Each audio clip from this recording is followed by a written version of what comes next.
কিছু অশিক্ষিত লোক বিএনপি করে, কিছু অর্ধশিক্ষিত লোক বিএনপি করে।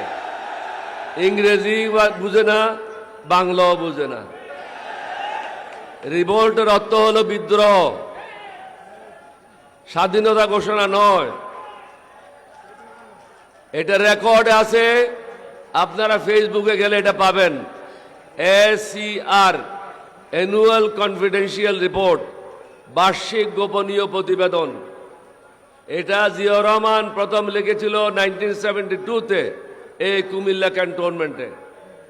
তিনি লিখেছেন, ইংরেজিতে বলবো, this officer played the main part which enabled 8 East Bengal Regiment to revolt on the crucial night of 25 March. অর্থাৎ 24, 25 এবং 26 রাত্রে গুরুত্বপূর্ণ সময়ে 8ম বেঙ্গল রেজিমেন্টকে নিয়ে এই অফিসার সর্বপ্রথম বিদ্রোহ করে।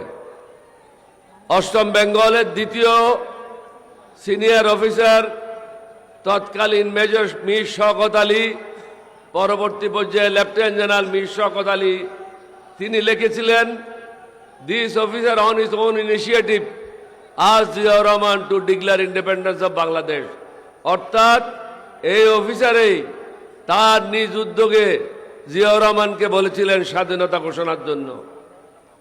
তাহলে প্রথম বিদ্রোহ কে করল? ক্যাপ্টেন অলি আহমদ। 5 মিনিট পরেই জিয়াউর রহমানকে গুলি করে হত্যা করে কর্ণফুলীতে ফেলায় দেওয়ার কথা।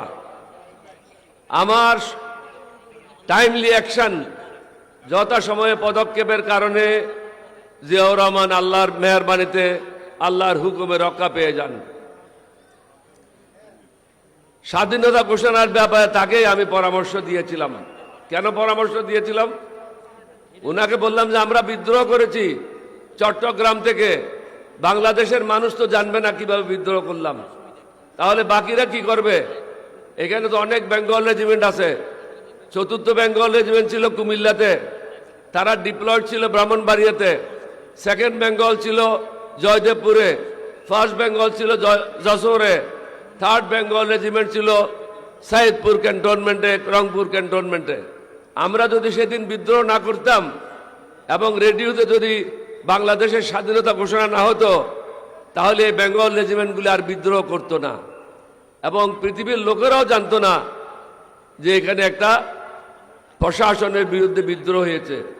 কিন্তু এই অশিক্ষিত লোকেরা বিদ্রোহ শব্দটার অর্থও বুঝে না, যার জন্য জামাত আমিরের বিরুদ্ধে কিছু কথা বলছে। তাদেরকে বলবো, লেখাপড়া করো, গুন্ডামি করে দিন চলবে না।